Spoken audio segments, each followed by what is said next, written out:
وہ اپنا role play کر رہے ہیں, انٹیلیجنس ایجنسیز بھی کر رہی ہیں, صوبائی حکومتوں کو بھی اس پہ تعاون کرنا ہے, کر رہی ہیں. تو میں سمجھتا ہوں کہ یہ تو کلیکٹیولی ہی ٹھیک ہو سکتی ہے.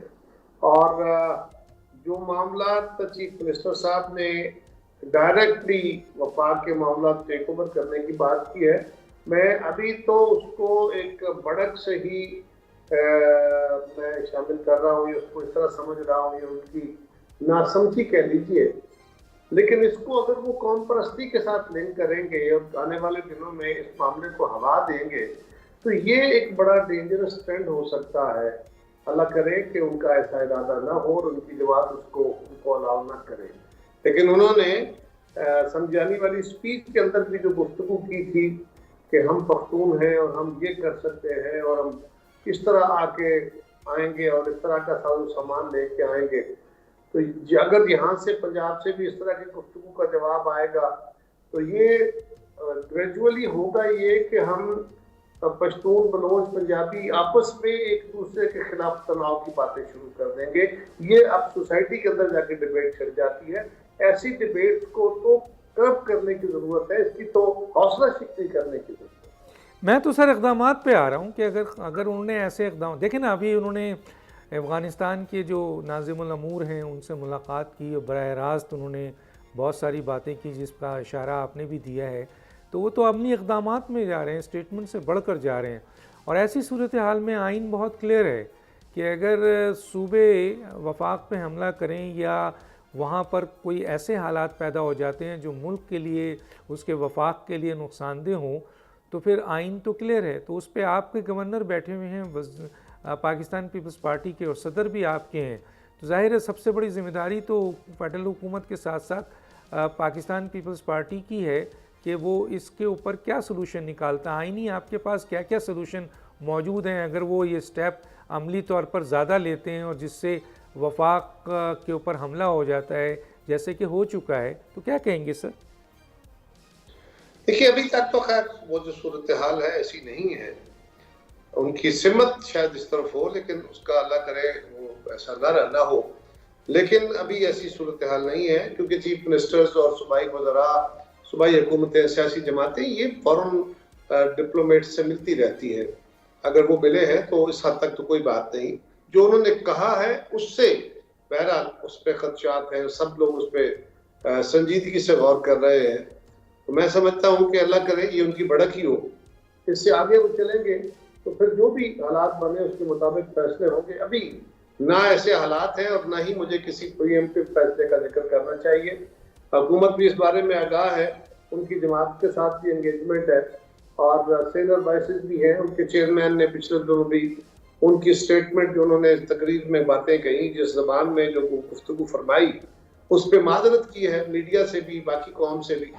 تو اللہ کرے وہ باقی دوست. لیکن سر علی امین گنڈاپور کے جو اسٹیٹمنٹ ہے وہ بہت ہی خطرناک اسٹیٹمنٹ ہے, اور انہوں نے جو جلسے میں بولا, جو ریاستی ادارے اور مختلف صوبوں, اور پھر یہ جو آپ نے بات کی جناب قومیتوں کے حوالے سے, ان تمام کے اوپر عمران خان صاحب نے اس پہ مہر لگایا ہے کہ انہوں نے بالکل صحیح کہا ہے. اور جن سیاسی لیڈروں نے جو موجودہ ان کی قیادت ہے انہوں نے جب اس کے اوپر معافی مانگی تو ان کے جو قائد ہیں جس کا ہی اثر موجود ہے, تنظیم انہی کے ایک اشارے پہ چلتی ہے, باقی یہ لیڈر ہیں ان کی کوئی حیثیت نہیں ہے.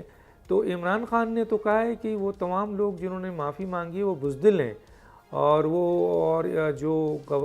جو آپ کے علی امین گنڈاپور کا اقدام ہے اور جو اسٹیٹمنٹ ہے اور جو تقریر اور جو کر رہے ہیں, میں اس کو انڈوز کرتا ہوں.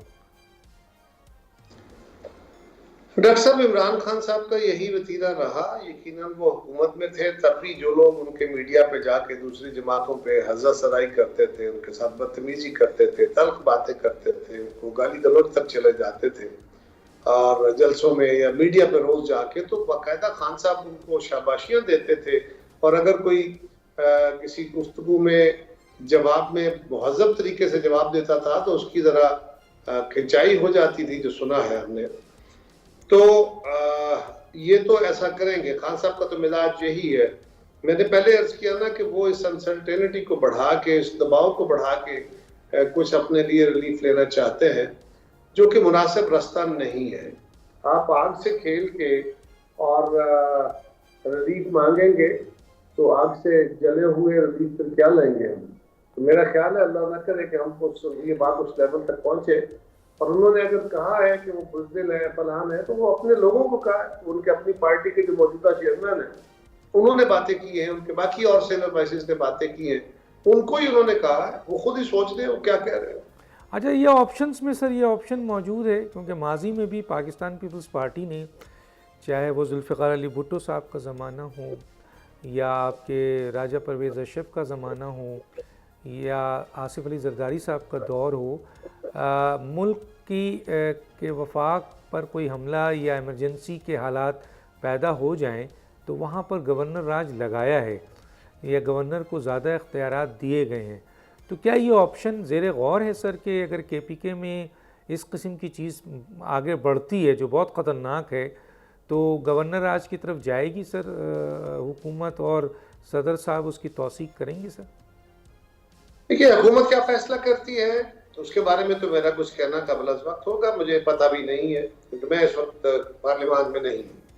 لیکن آئین کے اندر، قانون کے اندر اگر گورنر راج کا یہ کلاز موجود ہے تو وہ ایک خاص حالات کے لیے ہے۔ ابھی تک حالات اتنے خراب نہیں ہیں، خراب ہیں پر اتنے نہیں ہیں کہ اس کے اوپر عمل کیا جائے، لیکن جو قانون ہوتے ہیں وہ مخصوص حالات پیدا ہونے کے بعد اس پہ عمل درآمد ہوتا ہے۔ اللہ کرے ایسی صورتحال نہ بنے۔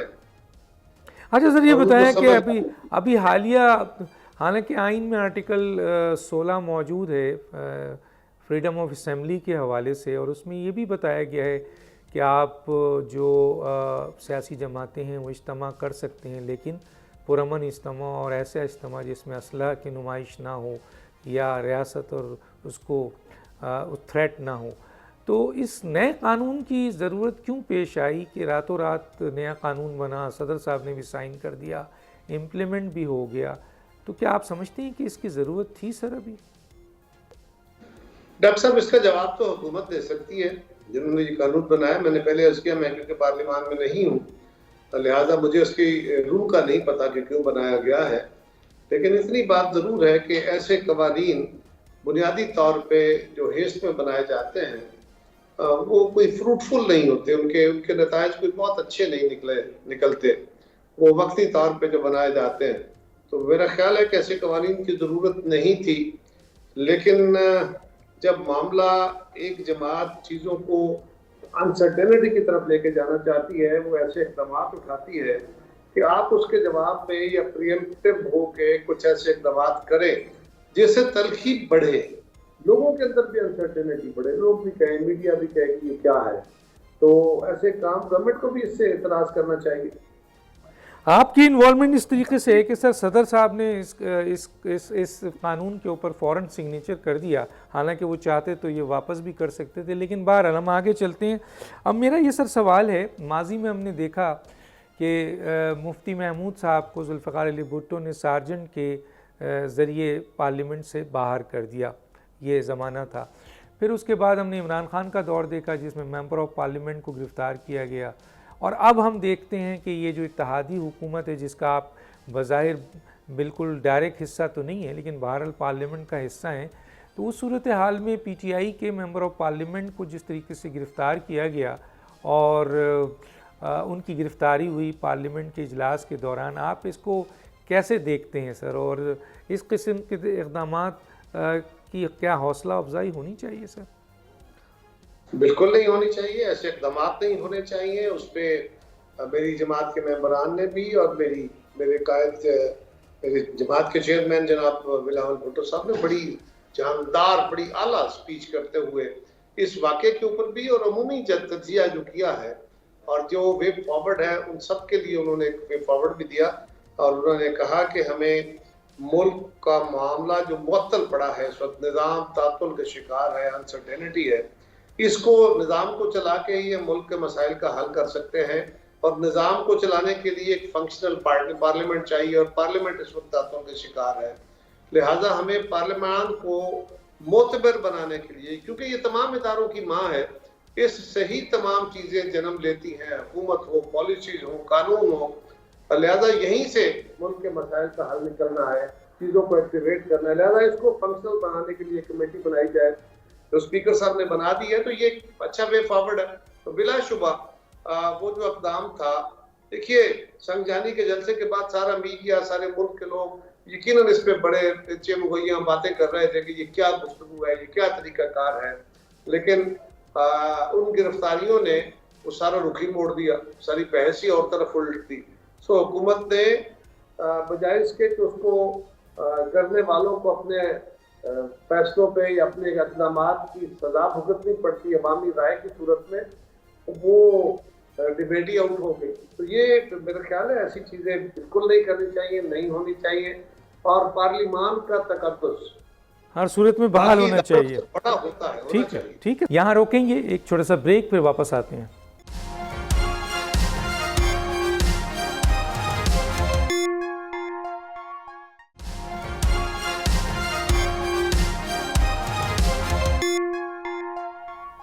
Welcome back. اچھا یہ سر بتائیے، ماضی میں ہم نے دیکھا چاہے 1956 سے لے کر آج تک کہ ہم نے یہ دیکھا کہ ہر ادارے کا سر پاکستان میں احتساب ہوا ہے. کوئی ایسا ادارہ نہیں ہے، ایون کہ فوج کا ہم دیکھ رہے ہیں کہ سر پہلے بھی ایڈمرل مارچ جو آپ کے جنرلز ہیں، بریگیڈیئرز ہیں، ان کا اپنا ایک لحاظ ہے جو کورٹ مارشل ہوتا رہا ہے، احتساب کا طریقہ ہے. سیاستدان تو جس وقت چاہتے ہیں پکڑے میں آ جاتے ہیں، چاہے نیب پکڑ لے، اینٹی کرپشنز پکڑ لے یا عدالتیں پکڑ لیں. لیکن سر انتظامیہ کا احتساب، آپ کے فوج کا احتساب، سیاستدانوں کا احتساب تو نظر آتا ہے، لیکن غیر آئینی عمل کرنے پر، غیر آئینی فیصلے کرنے پر، آئین کی آپ کے پامالی پر اور ان چیزوں کا اثر صرف یہ نہیں ہوتا ہے کہ عدالت پر ہوتا ہے کہ عدالت جو ہے وہ ہماری 140 142 تک پہنچ جاتی ہے انصاف اور قانون کے حوالے سے، بلکہ اس کا اثر ملک پہ بھی ہوتا ہے. کیونکہ جب ایک الیکٹڈ وزیر اعظم کو پھانسی دی جاتی ہے غیر آئینی طور پر، غیر قانونی طور پر، یا ایک الیکٹڈ وزیر اعظم کی حکومت غیر آئینی اور غیر قانونی طور پر گرا دی جاتی ہے، یا ایک الیکٹڈ وزیر اعظم کو 1 منٹ کے کٹہرے میں کھڑا کر کے اس کی حکومت کو الٹ دیا جاتا ہے، یا ایک پورے صوبے کی حکومت کو غیر آئینی طور پر ختم کر دیا جاتا ہے، تو اس قسم کے غیر آئینی، غیر قانونی فیصلے ماضی میں ہوتے رہے ہیں. اور اس سلسلے میں دیکھنے میں آیا ہے جس کا نقصان حکومتوں کو تو ہوا ہے، سب سے زیادہ نقصان پاکستان کو ہوا ہے. تو ایسی صورتحال میں تمام لوگوں کا احتساب ہوتا ہے، لیکن یہ جو جوڈیشری میں بردر ججز ہیں، حالانکہ ان کا قانون بھی موجود ہے لیکن ان کا احتساب نہیں ہوتا ہے. تو اس کا کوئی حل ہے سر؟ ڈاکٹر صاحب، عدلیہ کو عمومی احتسابی نظام سے الگ کر کے ان کا اپنا ایک نظام بنایا گیا، لیکن انفارچونیٹلی وہ ہوا یہی کہ اس یعنی جو جوڈیشل کمیشن کہہ لیجئے یا عدالت کا احتسابی نظام جو اپنا ہے، وہ اس طرح فنکشنل نہیں ہو سکا. اس نے اگر کام کیا بھی تو بہت چند جگہوں پہ، اور اگر کسی جج صاحب کی کوئی بہت زیادہ کنڈکٹ میں ایسی خرابی سامنے آ گئی تو ان کو کہا گیا کہ آپ ریزائن کر دیں. یقیناً بہت سارے کنسٹرینٹس ہوتے ہیں، ہونے بھی چاہیے. سپیریئر کورٹس کے ججز کو یوں پکڑ کے نکالنا اور ان کو سزائیں دینا اور ان کو اپنے فیصلوں پہ بہت زیادہ کھل کے ان کے اوپر سوال اٹھانا، یہ ان کے اداروں کے وقار کے بھی خلاف ہے. لیکن یہ بات بالکل درست ہے کہ ان کے اپنے جو احتسابی نظام ہے اس کو فنکشنل ہونا چاہیے، جس طرح عدلیہ باقی اداروں کو یا باقی ریگولیٹری سر نہیں ہو رہی ہے نا. سر میں یہاں حجت کروں گا، ہونی چاہیے، لیکن ہم دیکھ رہے ہیں کہ نہیں ہوتی ہے. سپریم جوڈیشل کونسل 209 سر جب ریفرنس جاتا ہے، عام آدمی کا بھی جاتا ہے، حکومت کا بھی جاتا ہے، اس کو جو ہے وہ ڈسٹ بن میں ڈال دیا جاتا ہے. اور اتنے بڑے بڑے اقدامات جس سے پاکستان ڈیٹوریٹ ہوتا ہے، نیچے آتا ہے، گرتا ہے. انتظامی معاملات میں یہ سو موٹو نوٹس لے کر آپ چودھری افتخار کو لے لیں یا ثاقب نثار کو لے لیں. ثاقب نثار نے 53 سو موٹو نوٹس لیا، اور چودھری افتخار نے 60-70 سو موٹو نوٹس لیا. اپنے اختیارات جو ان کو آئین نے دیا ہے 175 کا 2 اس سے تجاوز کیا. پارلیمنٹ کا اختیار چھینا، انتظامیہ کا اختیار چھینا، ایگزیکٹو کا اختیار چھینا. کچھ نہیں ہوتا ہے سر. ڈاکٹر صاحب کے بات درست ہے، پارلیمان کا کام ہے اگر کوئی قانون، کوئی ادارہ، کوئی فنکشنل صحیح نہیں ہو رہے تو ان کو دیکھے اور اس کے اوپر جو بھی کارروائی کرنی ہے کرے. بعض اوقات یہ بھی ہوتا ہے کہ نیبلنگ انوائرمنٹ یا ایک جو عوامی رائے عامہ ہے وہ بھی اس کے لیے ہموار ہونی ضروری ہوتی ہے. تو میں سمجھتا ہوں یہ ساری جو ڈیبیٹ اس وقت چھڑی ہوئی ہے، جو سر آپ بھی کر رہے ہیں، باقی لوگ بھی کر رہے ہیں، یہ ڈیبیٹ بھی حکومت کو یا پارلیمان کے ممبرز کو یا جماعتوں کو امپاور بھی کرتی ہے، مجبور بھی کرتی ہے، دباؤ بھی ڈالتی ہے، اور وہ حالات بھی کریٹ کرتی ہے کہ حکومت بہتر اور فنکشنز کے لیے اقدامات اٹھا سکے، پارلیمان اٹھا سکے.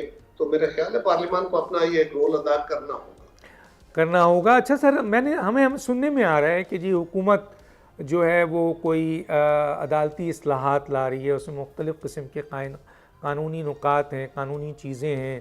ان میں ایک وہ قانون بھی ہے جو کہ 2006 میں میاں نواز شریف صاحب اور بے نظیر بھٹو نے میثاق میں سائن کرتے ہوئے کہا تھا کہ سپریم کورٹ کے ساتھ ساتھ ایک کانسٹیٹیوشنل کورٹ بھی لایا جائے، کیونکہ آج 58,000 سے زیادہ کیسز سپریم کورٹ میں پینڈنگ ہیں اور سنے نہیں جا رہے ہیں. پاکستانیوں کے جو فنڈامنٹل رائٹس تو ہے وہ تباہ ہو رہے ہیں وہاں پہ عوام کا، اور دوسری طرف تمام وقت سیاسی جماعتوں کے کیسز سنے جاتے ہیں، اور خاص طور پہ ایک جماعت کا کیس سنتے ہیں اور اسی پہ پھر سلسلہ چلتا ہے. تو کانسٹیٹیوشنل کورٹ کا جو میثاق میں یہ طے تھا، سننے میں آ رہا ہے کہ حکومت اس پہ بھی کام کر رہی ہے، ان اصلاحات کے حوالے سے جو لا رہی ہے. دوسرا ججز کی تعداد بڑھانے کے حوالے سے بھی بات کی جا رہی ہے. تیسرا یہ ہے کہ ججز کی عمر جو ہے اس کو بڑھانے، ماضی میں بڑھی ہیں، میرے خیال ذوالفقار علی بھٹو صاحب کے زمانے میں یا آپ کے پرویز مشرف صاحب کے زمانے میں، پھر 17ویں ترمیم میں کسی ایشوز پر واپس بھی لایا گیا. تو ایک تو یہ بھی ہے، اور ایک اور جو سننے میں آ رہا ہے کہ سو موٹو نوٹس، جیسے میں نے کہا، اس اختیار سے عدلیہ نے اپنے اختیار سے تجاوز کیا اور ایگزیکٹو کو بالکل مفلوج کر دیا، اور ماضی میں ہم نے دیکھا ہے. تو اس پر بھی سنا ہے کہ کوئی قانون سازی ہو رہی جا رہی ہے. تو یہ جو آپ کے ایجز بڑھانے اور جو آپ کے کانسٹیٹیوشنل کورٹ کا ہے اور تعداد بڑھانے، اور آپ کے یہ جو آپ کا سو موٹو نوٹس کو ختم کرنا، پارلیمنٹ کا استحقاق ہے، کرنے جا رہی ہے. پارلیمنٹ میں ظاہر ہے کچھ چیزیں سمپل میجورٹی سے، کچھ 2/3 میجورٹی سے. پاکستان پیپلز پارٹی کا کیا موقف ہے ان 4 قانونی جو آپ کے ترامیم ہیں؟ ڈاکٹر صاحب، میں پارٹی کی پالیسی کو اس وقت بیان نہیں کر سکتا کیونکہ میرے پاس پارٹی کی طرف سے کوئی اس وقت واضح رائے موجود نہیں ہے. جہاں تک تعلق ججز کی عمر بڑھانے کا ہے تو ہمارے دور میں بھی یہ بحث ہوتی رہی، اس سے پہلے مشرف دور میں ہوتی رہی، اس سے پہلے شاید جنرل جا کے دور میں بھی یہ بحث ہوتی رہی کہ ججز کی عمر بڑھا دی جائے. ہمارے دور میں بھی یہ تھا کہ جی سپریم کورٹ کی عمر 68 سال کر دی جائے اور ہائی کورٹ کی عمر 65 سال کر دی جائے. پھر ایک تجویز یہ آئی تھی کہ نہیں، دونوں سپیریئر کورٹس جو ہیں، ہائی کورٹ اور سپریم کورٹ، ان کی عمر ایک جتنی ہے، 65 سال کر دی جائے. تو یہ بحث تو پرانی ہے. اور ججز کی تعداد بڑھانے کا ہم ایڈ ہاک ججز بھی رکھتے ہیں، پہلے بھی رکھے گئے، ابھی بھی رکھے گئے. تو اس کی وجہ بھی یہی ہوتی ہے کہ ایڈ ہاک ججز رکھ کے آپ ڈپینڈنسی ہے اس کو کور کرنے کی کوشش کرتے ہیں. بلا شبہ عدالت کے اندر جن لوگوں کی اپیلیں ہیں، جو جیلوں میں پڑے ہیں، پراپرٹی ڈسپیوٹس ہیں، اسٹے آرڈرز ہیں، جائیدادوں کے ایشوز ہیں، گورنمنٹ کے ٹیکسیشن کے ایشوز ہیں، ریونیو ریکوریز ہیں، تو یہ سارے معاملے جلد ریزالو ہونے چاہیے. اس کے لیے ججز کی تعداد بڑھانا اگر اس روح سے ہے تو یہ اچھا عمل ہے. لیکن جو پرابلم ہے، کانسٹیٹیوشنل کورٹ بالکل ہمارا بڑا واضح ویو تھا، اس وقت اس پہ کنسنسس نہ ہوا اور ہمارے ساتھی نہ مانے سارے، اور ہم نے کنسنسس کے ساتھ 18ویں ترمیم کی تھی. وہی ایک بہتر طریقہ ہوتا ہے کہ آپ اپنے قومی میثاق کے اندر اتفاق رائے کریں، صرف اکثریت کی بنیاد پر فیصلے نہ کریں. اس لیے وہ کانسٹیٹیوشنل کورٹ نہ بن سکی. اور بھی کچھ اقدامات تھے، دو چار وہی رہ گئے، ورنہ جو چارٹر آف ڈیموکریسی میں